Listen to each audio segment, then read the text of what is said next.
നമസ്കാരം. നിങ്ങളുടെ പേരിലുള്ള ഒരു വീട്, ഒരു കാറ് അല്ലെങ്കിൽ നിങ്ങൾ വായിക്കുന്ന ഒരു പുസ്തകം ഇതെല്ലാം നിങ്ങളുടെ സ്വത്താണെന്ന് നമുക്കറിയാം. പക്ഷേ നിയമത്തിന്റെ കണ്ണിൽ ഇവയെല്ലാം ഒരുപോലെയല്ല. നിയമം എങ്ങനെയാണ് സ്വത്തിനെ കാണുന്നത്? ഈ വ്യത്യാസങ്ങൾ നമ്മുടെയൊക്കെ ജീവിതത്തെ എങ്ങനെയാണ് ബാധിക്കുന്നത്? നമുക്ക് ഇതിലേക്കൊന്ന് ഇറങ്ങിച്ചെന്ന് നോക്കാം. അപ്പോ നമുക്ക് ഈ ഒരു ചോദ്യത്തിൽ നിന്ന് തുടങ്ങാം. ഒന്ന് ആലോചിച്ചു നോക്കൂ. നിങ്ങളുടെ തലയിൽ ഒരു കിടിലൻ നോവലിന്റെ ഐഡിയ ഉണ്ട്. പിന്നീട് അതൊരു പുസ്തകമായി അച്ചടിച്ച് പുറത്തിറങ്ങുന്നു. നിയമത്തിന് മുന്നിൽ ഈ ഐഡിയയും ആ പുസ്തകവും ഒന്നാണോ അതോ രണ്ടാണോ? അപ്പോ ഈ ചോദ്യത്തിനൊരുത്തരം കിട്ടണമെങ്കിൽ നിയമം നമ്മുടെ ചുറ്റുമുള്ള കാര്യങ്ങളെ എങ്ങനെയൊക്കെയാണ് കാണുന്നതെന്നും തരംതിരിക്കുന്നതെന്നും നമ്മൾ ആദ്യം മനസ്സിലാക്കേണ്ടതുണ്ട്. അപ്പൊ ശരി, നമുക്ക് കാര്യത്തിലേക്ക് കടക്കാം. നിയമം അടിസ്ഥാനപരമായി പറഞ്ഞാൽ എല്ലാ സ്വത്തുക്കളെയും രണ്ട് വലിയ ഗ്രൂപ്പുകളായിട്ടാണ് കാണുന്നത്. സത്യം പറഞ്ഞാൽ ഇതാണ് ഈ വിഷയത്തിന്റെ എല്ലാം ഒരു കാതല്. ഇതാണ് നിയമം പറയുന്ന അപ്രധാനപ്പെട്ട വിഭജനം. ഒരു വശത്ത് മൂർത്തമായ സ്വത്ത്, അതായത് കോർപ്പറിയൽ പ്രോപ്പർട്ടി. പേരുകേട്ട് പേടിക്കേണ്ട, സിമ്പിളാണ്, നമുക്ക് തൊടാനും കാണാനും പറ്റുന്ന എന്തും. ഇനി മറുവശത്ത് അമൂർത്തമായ സ്വത്ത്, അല്ലെങ്കിൽ ഇൻകോർപ്പറിയൽ പ്രോപ്പർട്ടി, അതായത് നേരിട്ട് തൊടാൻ പറ്റാത്ത അവകാശങ്ങളോ ആശയങ്ങളോ ഒക്കെയായി മാത്രം നിലനിൽക്കുന്ന കാര്യങ്ങൾ. നമുക്കാദ്യം ഈ മൂർത്തമായ സ്വത്ത് എന്താണെന്ന് നോക്കാം. സംഭവം വളരെ സിമ്പിളാണ്. നിങ്ങൾക്കൊരു സാധനം കൈകൊണ്ട് തൊടാൻ പറ്റുമോ? അതിനൊരു ഭൗതിക രൂപമുണ്ടോ? എങ്കിൽ നിയമത്തിന്റെ കണ്ണിൽ അതൊരു മൂർത്തമായ സ്വത്താണ്. അത്രയുള്ളൂ. ഇനി നേരെ ഓപ്പോസിറ്റ്, അമൂർത്തമായ സ്വത്ത്. ഇതിനൊരു ഫിസിക്കൽ ബോഡിയില്ല. ഇവ എന്ന് പറയുന്നത് അവകാശങ്ങളാണ്, അല്ലെങ്കിൽ ആശയങ്ങളാണ്. ചിലപ്പോൾ മറ്റൊരാളുടെ മേലുള്ള സാമ്പത്തിക അവകാശങ്ങളാകാം. നിങ്ങൾക്ക് ഇത് കയ്യിലെടുക്കാൻ പറ്റില്ല, പക്ഷെ നിങ്ങൾക്കിതിന്റെ ഉടമയാകാൻ പറ്റും. അതാണ് പോയിന്റ്. ഓക്കെ, അപ്പം നമുക്ക് ആദ്യത്തെ ലോകത്തേക്ക്, അതായത് ഈ തൊടാൻ പറ്റുന്ന സ്വത്തുക്കളുടെ ലോകത്തേക്ക് കുറച്ചുകൂടി ആഴത്തിലൊന്ന് പോയി നോക്കാം. കാരണം ഇവിടെയും നിയമം വേറെ ചില പ്രധാനപ്പെട്ട വേർതിരിവുകൾ നടത്തുന്നുണ്ട്. ഈ തൊടാൻ പറ്റുന്ന സ്വത്തുക്കളെ തന്നെ നിയമം വീണ്ടും രണ്ടായി തിരിക്കുന്നുണ്ട്: ജംഗമ വസ്തുക്കളും സ്ഥാവര വസ്തുക്കളും. പേര് കേൾക്കുമ്പോൾ തന്നെ ഏകദേശം ഒരു ഐഡിയ കിട്ടിയില്ലേ? ഒരിടത്തു നിന്ന് മറ്റൊരിടത്തേക്ക് എളുപ്പത്തിൽ കൊണ്ടുപോകാൻ പറ്റുന്നതെന്തും ജംഗമ വസ്തുക്കളാണ്. എന്നാൽ ഭൂമിയുമായിട്ട് സ്ഥിരമായി ബന്ധിപ്പിച്ചു വെച്ചിട്ടുള്ളവയാണ് സ്ഥാവര വസ്തുക്കൾ. ജംഗമ വസ്തുക്കളുടെ ഉദാഹരണങ്ങൾ നോക്കിയാലോ? ഒരു കാറ്, പുസ്തകങ്ങൾ, ഫർണിച്ചർ, ഇതൊക്കെ നമുക്ക് അറിയാവുന്ന കാര്യങ്ങളാണ്. പക്ഷെ ഇവിടെ ഒരു രസകരമായ കാര്യമുണ്ട്.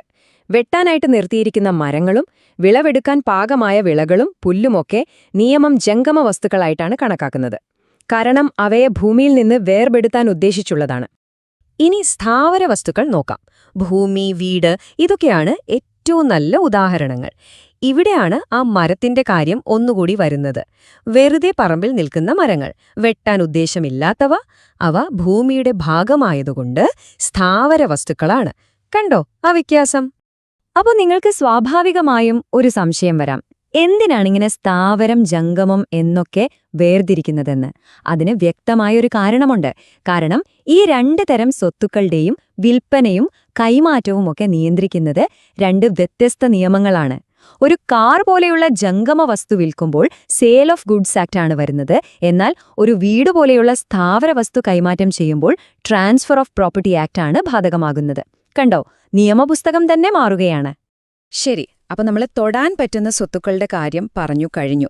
ഇനി നമുക്ക് രണ്ടാമത്തെ ലോകത്തേക്ക് പോകാം.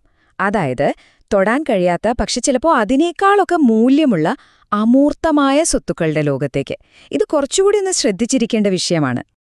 ഈ അമൂർത്തമായ സ്വത്തുകളിൽ നമുക്കെല്ലാവർക്കും ഒരുപക്ഷെ ഏറ്റവും കൂടുതൽ കേട്ട് പരിചയമുള്ള ഒന്നായിരിക്കും ബൗദ്ധിക സ്വത്ത്, അല്ലെങ്കിൽ ഇന്റലക്ച്വൽ പ്രോപ്പർട്ടി. ഉദാഹരണത്തിന്, നിങ്ങളൊരു പുതിയ കാര്യം കണ്ടുപിടിച്ചു, അതിന് കിട്ടുന്ന പേറ്റന്റ്, അല്ലെങ്കിൽ നിങ്ങൾ എഴുതിയ ഒരു പുസ്തകത്തിന്റെ കോപ്പിറൈറ്റ്, ഒരു കമ്പനിയുടെ ലോഗോയ്ക്കുള്ള ട്രേഡ് മാർക്ക്, ഇതൊക്കെ ബൗദ്ധിക സ്വത്തുക്കളാണ്, അല്ലേ? ഇവയൊന്നും നമുക്ക് കൈകൊണ്ട് തൊടാൻ പറ്റില്ല. പക്ഷെ ഇവയുടെയൊക്കെ മൂല്യം ലക്ഷങ്ങളും കോടികളുമാണ്.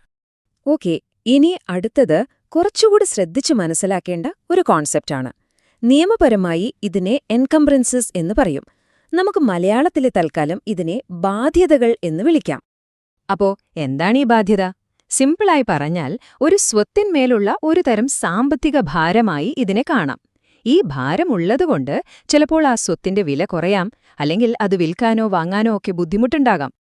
ഇത് മനസ്സിലാക്കാൻ ഏറ്റവും എളുപ്പമുള്ള ഉദാഹരണമാണ് ഒരു വീടിന്മേലുള്ള ഹോം ലോൺ അഥവാ പണയം. വീടെന്ന് പറയുന്നത് നമുക്ക് തൊടാൻ പറ്റുന്നൊരു സ്ഥാവര വസ്തുവാണ് അല്ലേ? പക്ഷെ അതിന്മേൽ ബാങ്കിനുള്ള ആ പണയം എന്ന അവകാശം, അതൊരു അമൂർത്തമായ ബാധ്യതയാണ്. കണ്ടോ, ഒരു ഭൗതിക വസ്തുവിൽ എങ്ങനെയാണൊരു അഭൗതികമായ അവകാശം ഒട്ടിപ്പിടിച്ചിരിക്കുന്നത് എന്ന്. ഇപ്പൊ നമ്മളിങ്ങനെ മൂർത്തം, അമൂർത്തം, ജംഗമം, സ്ഥാവരം എന്നൊക്കെ കുറേ കാര്യങ്ങൾ പറഞ്ഞില്ലേ? പക്ഷെ ഇതൊക്കെ എന്തിനാണിങ്ങനെ തരംതിരിക്കുന്നത്? നമ്മുടെയൊക്കെ സാധാരണ ജീവിതത്തിൽ ഇതിന് വല്ല പ്രസക്തിയുണ്ടോ? തീർച്ചയായുമുണ്ട്. നിയമപരമായ കാര്യങ്ങളിൽ ഇതിന് വലിയ പ്രസക്തിയുണ്ട്. സംഭവം ഇങ്ങനെയാണ് നടക്കുന്നത്. ആദ്യം ഒരു സ്വത്ത് ഏതാണെന്ന് തിരിച്ചറിയുന്നു. അത് കാരോ വീടോ പേറ്റന്റോ എന്തുമാകാം. പിന്നെ അതിനെ നമ്മൾ പഠിച്ചുപോലെ തരംതിരിക്കുന്നു: ജംഗമം, സ്ഥാവരം അല്ലെങ്കിൽ അമൂർത്തമെന്ന്. ഈ തരംതിരിവനുസരിച്ചാണ് ആ സ്വത്ത് എങ്ങനെ വിൽക്കാം, വാങ്ങാം, കൈമാറ്റം ചെയ്യാം എന്നതിന്റെ നിയമങ്ങൾ തീരുമാനിക്കുന്നത്. റൂൾ ബുക്ക് തന്നെ മാറുകയാണ്. നമ്മൾ നേരത്തെ കണ്ട ആ 2 പ്രധാന നിയമങ്ങൾ ഓർമ്മയുണ്ടോ? സെയിൽ ഓഫ് ഗുഡ്സ് ആക്ട്, പിന്നെ ട്രാൻസ്ഫർ ഓഫ് പ്രോപ്പർട്ടി ആക്ട്. നമ്മുടെ ദൈനംദിന ജീവിതത്തിലെ എണ്ണിയാലൊടുങ്ങാത്ത ഇടപാടുകളെ നിയന്ത്രിക്കുന്നത് ഈ നിയമങ്ങളാണ്. ആ അടിസ്ഥാനം വരുന്നത് ഈ തരംതിരിവിൽ നിന്നാണ്. അതുകൊണ്ട് ചുരുക്കി പറഞ്ഞാൽ ഇതാണ് കാര്യം: ഒരു സ്വത്തിന് നിയമം നൽകുന്ന ലേബൽ എന്താണോ, ആ ലേബലാണ് അത് വാങ്ങാനും വിൽക്കാനും കൈമാറാനുമുള്ള നിയമപുസ്തകം തീരുമാനിക്കുന്നത്. ഒരു കാറ് വിൽക്കുന്നതിന്റെ നിയമങ്ങളല്ല ഒരു തുണ്ട് ഭൂമി വിൽക്കുമ്പോൾ ഉപയോഗിക്കുന്നത്. ഈ വ്യത്യാസം വരുന്നത് ഈ അടിസ്ഥാന തരംതിരിവ് കൊണ്ടാണ്. അപ്പോ നമ്മുടെ തുടക്കത്തിലെ ആ ചോദ്യത്തിലേക്ക് തിരിച്ചു വന്നാലോ? നോവലിന്റെ ആശയം ഒരു അമൂർത്തമായ സ്വത്താണ്, അതേസമയം പുസ്തകം ഒരു മൂർത്തമായ സ്വത്തും.